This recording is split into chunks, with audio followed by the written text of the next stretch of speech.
Magandang gabi sa inyong lahat. Ang inyong matutunghayan ay ang unang bahagi ng programa Letters from the Heart, Middle East Edition. Sa programang ito ay magbabasa tayo ng liham ng ating mga kababayan na nakaranas na ng pagmamahal, nasaktan, nagtagumpay. Kaya inaanyayahan ko kayong lahat na ako'y inyong samahan upang masaksihan ang mga kwento ng pag-ibig sa pinamagatang Letters from the Sky, Middle East Edition. Bilang unang bahagi ng ating liham, ang itatunghay natin na liham ay mula kay Cathy at ito ang kanyang sulat.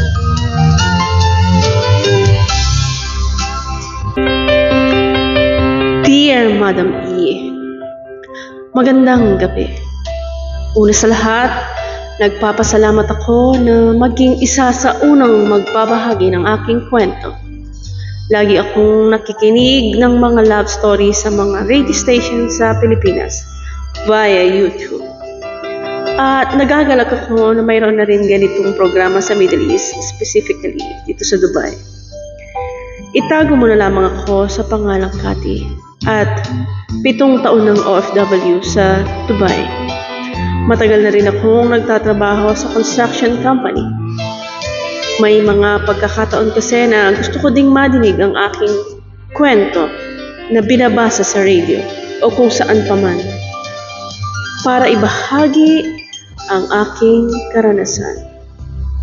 Uumpisahan ko ang aking kwento nung una kaming nagkakilala ng aking masasabing minahal ko, pero sinaktan ko. Oo ate, you heard it right. Ako ang nanakit sa kanya. I pushed him away. Ganito kasi yun. 2016, nakilala ko si Idan. A typical story ng isang OFW na nagkakilala sa isang flat. Pareho kaming bagong salta sa Dubai. Siya from Singapore at ako naman galing Pilipinas. Nung una, di kami nagpapansinan because I find him suplado. And only to find out na ganoon din pala siya sa akin.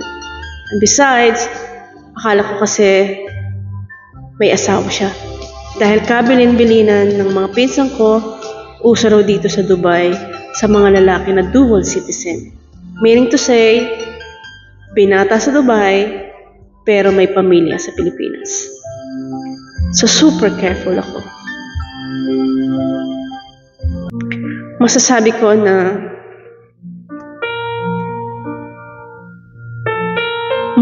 ko na as time goes by, kahit paano, nagkakakwentuhan na din kami dahil malimit kami magkasabay sa kusina after work. And sometimes, nagkakayayaan kami na mag-inuman pag may birthday sa flat. I just noticed na of all the boys na nakasama ko sa flat, never nag-chancing si Idan. In fact, sinasabihan niya yung ibang kainuman namin if he thinks na lumalagpas na sila. And to top it all, he would take the next tagay for me since hindi ko na din kaya. So sa madaling salita, napakabait niya at napaka-gentleman. So di ako nagugulat na mukhang gumagaan na ang loob ko kay Dan. Sa paglipas ng mga panahon, napansin ko na lang na tila lagi niya akong sinasabayan sa pagkain. At minsan, sasabihin niya na wag na akong magluto dahil madami siyang niluto. Tipid! Minsan nga, tinutokso na kami ng aming mga ka-flatmate dahil malimit kaming makita magkasabay. And to make the story short, so naging kami ni Idan. December 2016 ko siya sinagot. Siguro kasi malamig pala sa Dubai pag December. Pero in fairness sa kanya, napaka-sweet niya. He would always make sundo sa akin if he has a chance. And he would always check on me if I reach the office safe. Sinanay niya ako sa pagiging sweet niya. As in, wala na akong mahihiling pa. Nakaidan na ang perfect description ng ideal boyfriend. Tumagal ang aming relasyon ng halos 4 years. Masasabi ko na sa buong panahon na naging kami, we had our best times together. We even started planning for our wedding. And I was even introduced sa pamilya niya bilang taga Cebu si Idan. At mababait din ang kanyang pamilya sa akin. Pero ito ang naging problema. There are times na sobrang alam kong mahal niya ako. Parang medyo nauumay na ako. Parang I felt bored and parang di ko alam na tila nasasakal na ako. Dahil medyo seloso siya. Yung dating gestures na I find it sweet, ngayon iba na. He would even check on my phone to see kung sino ang nagme-message sa akin. And even ang pamilya ko, pinagseselosan niya. I tried to explain to him na nahihirapan ako kapag ganun siya. Pero ang rason niya kasi, dahil sobra niya lang daw akong mahal. At baka kung anong gawin niya pag mawala ako sa kanya. Aminin ko, ate, ayoko ng sobrang clingy na jowa. And to realize na ayoko ng ganito sa sarili niya. Ayoko na ginaganito niya ang sarili niya. I want a man who can stand on his own, and I want a man na walang insecurity sa katawan. I must say, it's kind of weird, pero tila nata-turn off na ako sa kanya. That everything that he do for me, parang wala lang. Parang wala na. Minsan nga, pag nag-aaway kami, madalas siya pa yung umiiyak at sinasaktan ng sarili niya. Pinag-aawayan namin ng malala nung lumabas ako dahil may company iftar that time. Ayaw niyang sumama kasi puro Arabic ang mga kahol ko at ma-OP lang siya. Minsan, gusto kong lumabas pero mas gusto niyang nasa bahay lang. Dahil mas tipid. While I'm an outgoing person, ayoko nang nakakulong sa bahay. Gusto ko ng fresh air. Kumain sa labas, magkape. These are some of the things na medyo pinag-aawayan namin. Hanggang pumasok sa eksena si Arman. Arman is a childhood friend. Bilang ako ay taga Bacolod, and bagong salta rin siya sa Dubai. At mayroong ipinadala sa kanya ang aking pamilya. And I need to meet him. Sinabihan ko si Idan na kailangan kong i-meet ang aking kababata pero hindi niya ako pinayagan. But still, I told him I have to meet the guy. Maniwala ka bang pinag-awayan din namin yun? Hanggang hindi ko na nga nakuha pa ang pinadala nila nanay. Sinabi ko na lang na sa susunod na lang. Mula noon, lagi na kaming nag-aaway. Nagiging malala na yung pagsiselos niya every time na nagme-message sa akin si Arman. I was just trying to explain na walang kilala yung tao. Natural. Sa akin yun magtatanong. Hanggang di ko na talaga kinaya, nakipag-break ako sa kanya. Iniwan ko siya at di ako nagpaalam. I even informed my company na huwag tatanggap ng bisita dahil alam ko pupuntahan niya ako wherever he thinks I will be. Dumating na sa point na natatakot na ako sa kanya. He is threatening me na sasaktan niya ang sarili niya at dahil yun sa akin. Pero anong magagawa ko?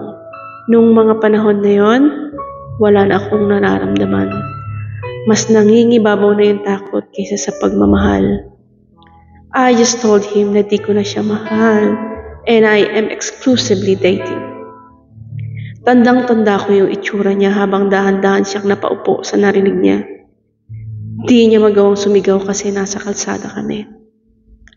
I had to run and leave him there. Kasi baka paglapitan ko siya, isipin niya na pwede pa. Pero hindi na talaga. Lumipas ang ilang araw, linggo, buwan. Wala na akong nadinig from him. And ako naman, for about a year, nilasap ko ang buhay na single. Walang toxic, walang dapat pagpaalamanan kahit saan ako pumunta, kahit sino pang imit ko. I enjoyed it. Pero minsan, napapaisip ako, kamusta na kaya si Idan? Wala lang, nag-try lang ako na i-message kasi birthday niya ng January 4. At nitry ko siyang batiin. And somehow, kahit paano, namimiss ko siya. Nagulat ako kasi iba yung nag-reply. Girlfriend ni Idan. I find it so strange, pero bakit parang nasasaktan ako? Bakit parang affected ako? E nung gabi, iyak ako ng iyak, and nag-stalk ako sa profile ni Idan. Dahil nga sa matagal ko siyang ni-block, di ko alam na nakamove on na pala siya. At 2 months na sila ng girlfriend niya. Sa isip ko, pwede ko pa ito bawiin. Pero ang gaga ko, di ba? Iniwan ko tapos ngayon aagawin ko. Pero Ate E, di ko matanggap na meron na siyang iba. Gusto ko lang naman magpahinga at humingi ng space. Ang bilis naman niya akong palitan.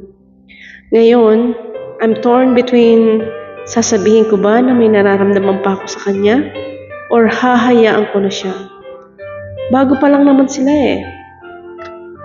Baka di pa niya ganun kamahal si girl.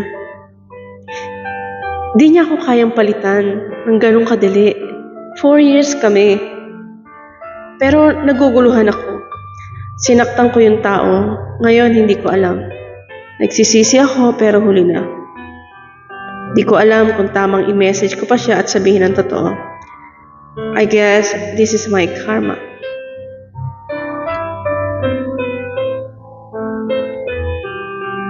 Pinakawalan ko ang lalaking minahal ako ng sobra.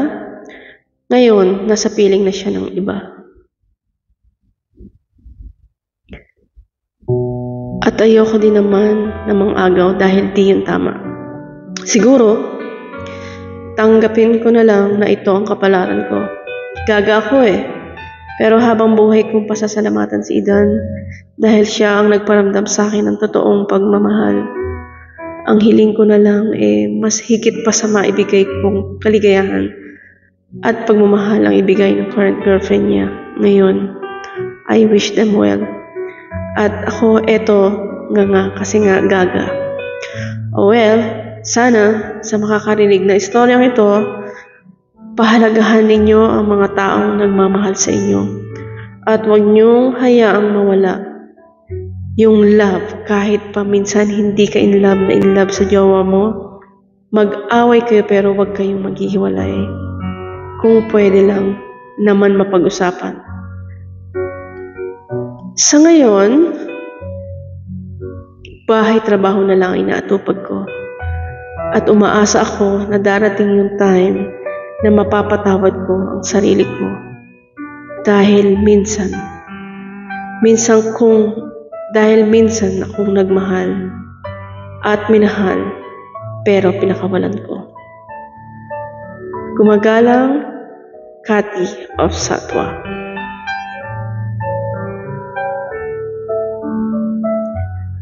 Minsan, hindi natin mai-explain kung bakit ganun tayo sa mga taong mahal natin. Na-appreciate natin sila kung kailan wala na sila, kung kailan hindi na sila sa atin. Pero sa palagay ko tama yan, na huwag mo na silang guluhin. Kaysa makapanakit ka pa ng iba, kasi ikaw ang unang nagsawa. Ikaw ang unang umalis. So ibigay mo ang pagkakataon doon sa bago niyang girlfriend, na ibigay yung pagmamahal na hindi mo na ibigay kay Idan. And siguro nga, hindi kayo nakatadhana. Pero sana, pagdating ng panahon, hindi mo na ulitin ang ginawa mo kay Idan. At dahil diyan, para sa'yo ang kantang ito.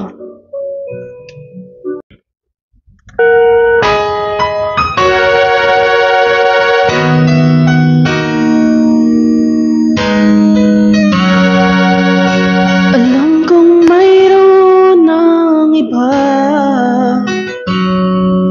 sa kilos mo'y nagdarama. Mukhang ako ay kinalimutan mo na. Wala nang masasabi, di ba? Kapit mo'y kay lamig na, pati halik mo'y wala nang gana. Maagaw ka man ng iba sa akin, pag-ibig ko'y patuloy pa rin. Sa isip ko yakap ka pa, sa isip ko'y walang iba. Mananatiling ikaw ang kapiling, kahit sa isip ko lamang.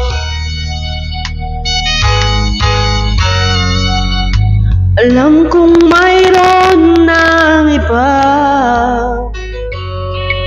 ang init ay kay lamig na.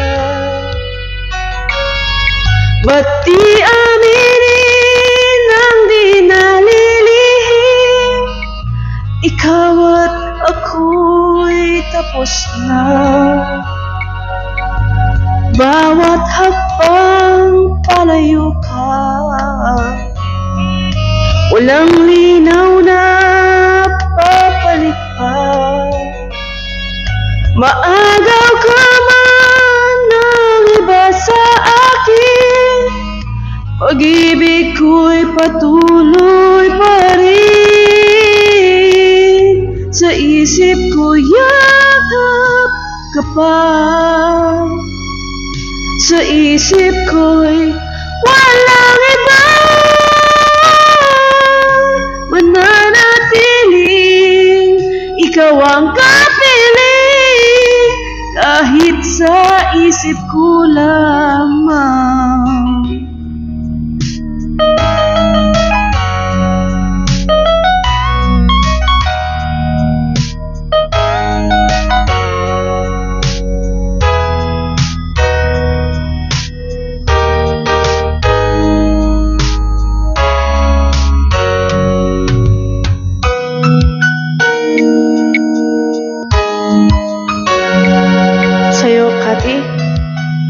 Kahit ano bang mangyari, kahit nagkamali ka,